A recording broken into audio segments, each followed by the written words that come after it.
Hello everyone.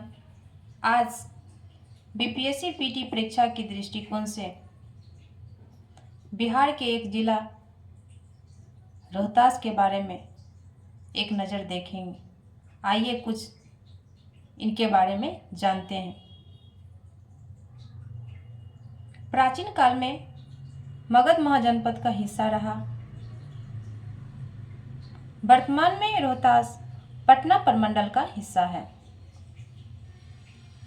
Rohtas का नाम रोहतास राजा हरिश्चंद्र का पुत्र रोहित के नाम पे पड़ा और इसका मुख्यालय सासाराम राजा सहस्त्रबाहु और परशुराम के नाम को मिलाकर के सासाराम रखा गया। मगध राजवंश पे जब मौर्य शासन कर रही थी तो उस समय एक राजा हुआ सम्राट अशोक, जिनका शिलालेख रोहतास में कैमूर पहाड़ी पर है, जो चंदन पहाड़ी का एक भाग है। अशोक का लघु शिलालेख ब्राह्मणी लिपि और पाली भाषा से मिलता जुलता भाषा है। उसके बाद मध्यकाल में रोहतास पे हसन खान सूरी, जो एक अफगान शासक था, वो शासन कर रहा था। उन्हें सासाराम की जमीन जागीर जमाल खान से मिली। उसके बाद जब भारत पे मुगल शासक बाबर बना, बाबर ने बहुत सारे अभियान किए। उस अभियान में एक अभियान चंदेरी का अभियान है, जो 1528 ईस्वी को हुआ। बाबर ने अपना सेनापति शेरशाह सूरी को नियुक्त किया और यह अभियान बाबर ने जीत गया। जीतने के बाद बाबर की मृत्यु हो जाती है और उसके बाद दिल्ली का शासक हुमायूं बनता है। हुमायूं से शेरशाह सूरी ने युद्ध किया, जिसमें एक युद्ध बिहार में चौसा में 1539 में किया और दूसरा युद्ध 1540 में कन्नौज बिलग्राम, जो वर्तमान में यूपी में है, उसमें किया और दोनों युद्ध जीत करके 1539 से 1545 तक शेरशाह सूरी दिल्ली पर शासन किया। 1545 में ही कालिंजर के किला जीतने के क्रम में शेरशाह सूरी की मृत्यु हो जाती है। शेरशाह सूरी का मकबरा सासाराम में है। इसका वास्तुकार मोहम्मद अलीबाल खां है। इसकी खासियत यह है कि यह लाल बलुआ पत्थर से बना हुआ है, जो 122 फीट ऊंचा है। इसका मकबरा अष्टकोणीय योजना से बना है,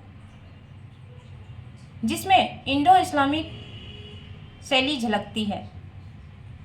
यह कृत्रिम झील के बीच बना हुआ है।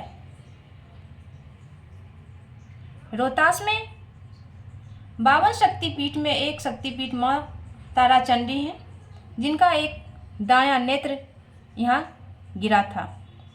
12वीं सदी में खरवार वंशीय राजा महानायक प्रताप धवल देव ने अपने पुत्र शत्रुघ्न द्वारा यहाँ एक बड़ा शिलालेख लिखवाया।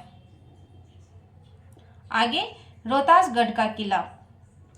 रोहतासगढ़ के किला, जिसमें 83 दरवाजा और 28 वर्ग मील में यह फैला हुआ है, जिसके अंदर रंगमहल, शीश महल, पंचमहल, खूटा महल, आईना महल, रानी का झरोखा, मान सिंह की कचहरी, राजा शशांक की मोहर है। उसके बाद जब ब्रिटिश का शासन आया 1871 ईस्वी में, उन्होंने एक धूप घड़ी बनाया जो सूरज की रोशनी से चलता था। यहाँ चौरसन मंदिर है, जिसमें 84 सीढ़ी है। यहाँ करमचट बांध है। 1966-67 में जब अकाल बिहार में आई थी तो उस समय यह बांध बनाया गया था, जिसे पूरे रोहतास में सिंचाई के लिए, कृषि के लिए यह बांध उपयोगी था। धुआंकुंड जलप्रपात से यह आशय है कि जब यह पहाड़ से झरना गिरती है तो धुएं की तरह दिखाई देती है। बांदू का शिवलिंग ऐसा कहा जाता है कि जो ये रावण द्वारा बनाया गया था। गुरुद्वारा फागुमल गुरु तेग बहादुर द्वारा बनवाया गया था। गुरुद्वारा टकसाल संगत, ये भी तेग बहादुर के द्वारा बनवाया गया था। यहाँ गुप्तेश्वर महादेव मंदिर है जो चूना के निक्षेप से बना हुआ है। यहाँ हर साल या हर बार बसंत पंचमी और शिवरात्रि में मेला लगते हैं। पायलट बाबा आश्रम यहाँ है जो भारत चाइना युद्ध के समय 1962 में ये यहाँ भाग लिए थे। उसके बाद भारत पाकिस्तानी युद्ध 1965 में ये थे। भारत पाकिस्तानी युद्ध 1971 में इसका हिस्सा थे, इसीलिए इनका एक आश्रम है।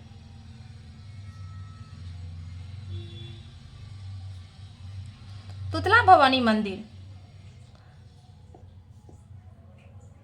यह मंदिर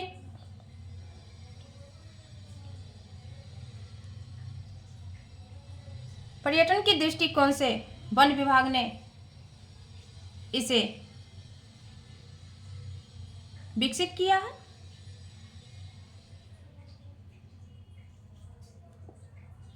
one district one product ODOP में टमाटर को रखा गया है। सोनाचूर चावल को रखा गया है। इसकी खासियत है सोनाचूर चावल का कि यह बहुत खुशबूदार है। यहाँ सीमेंट उद्योग है, चूना है। तुतला देवी मंदिर के आसपास एक नदी बहती है,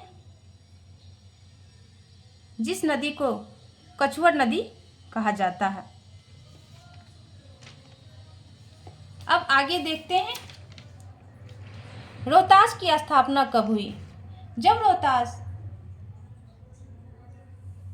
की स्थापना हुई उससे पहले यह शाहाबाद जिले में आते थे। शाहाबाद जिले में भोजपुर, बक्सर, रोहतास। 1972 में रोहतास को शाहाबाद जिला से अलग किया गया और 3 जिला बन गया। इसका क्षेत्रफल 3850 वर्ग किलोमीटर है 2011 जनगणना के अनुसार। कुल जनसंख्या 29,59,918 है 2011 जनगणना के अनुसार। लिंगानुपात 918 महिला पे प्रति 1000 पुरुष हैं। शिशु लिंगानुपात 914 प्रति 1000 बालक शिशु हैं। कुल साक्षरता 73.37% है, जो परीक्षा की दृष्टिकोण से बहुत इम्पोर्टेंट है। महिला साक्षरता 62.97% है। पुरुष साक्षरता 82.88% है। यहाँ की प्रमुख फसल धान, गेहूँ, दाल। धान को बिहार में रोहतास का धान का कटोरा भी कहा जाता है। उद्योग यहाँ सीमेंट, पत्थर खनन का है। नदी यहाँ सोन, घनसोत, काब नदी बहती है। मिट्टी चट्टानी बजरी है। प्रमुख व्यक्ति बाबू जगजीवन राम मीरा कुमार। बाबू जगजीवन राम एक स्वतंत्रता सेनानी थे। अंतरिम सरकार में मंत्री रहे। 1952 के लोकसभा चुनाव होने के बाद पंडित नेहरू के सरकार में ये विभिन्न मंत्री पद पे रहे और भारत के पहले दलित उप प्रधानमंत्री बाबू जगजीवन राम रहे। उसके बाद उन्हीं की बेटी मीरा कुमार जो पहली महिला लोकसभा अध्यक्ष रही और वो सासाराम से ही जीतती आ रही थी कांग्रेस के पार्टी से। धन्यवाद। अगर कुछ त्रुटि हुई हो तो आप लोग ज़रूर कमेंट में लिखें और बतावें।